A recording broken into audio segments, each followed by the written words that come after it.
काजू कतली बनाने के लिए मैंने लिए हैं 2 कप काजू, पौन कप चीनी ले लीजिए। सबसे पहले तो काजू को हम बारीक पीस लेंगे। इसमें लगभग 30 सेकंड का समय लगना चाहिए। तेल छोड़ने और चिपचिपा होने से पहले ही इन्हें पीसना बंद कर दीजिए। नॉन स्टिक कढ़ाई में हम चीनी डाल देंगे। दानेदार चीनी के साथ 1 कप या पानी डाल दीजिए। चीनी का मिक्सचर उबलकर गाढ़ा होगा और चाशनी की कंसिस्टेंसी में आ जाएगा।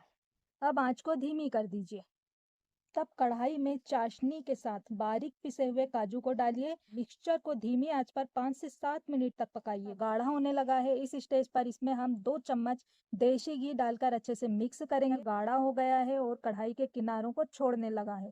चिकनी की हुई ट्रे या सतह पर तैयार किए गए मिक्सचर को डालिए और को हल्का गर्म होने पर बेलना जरूरी है, वरना ये बिखरना शुरू हो सकता है। चाकू की मदद से डायमंड शेप में कट कर लीजिए।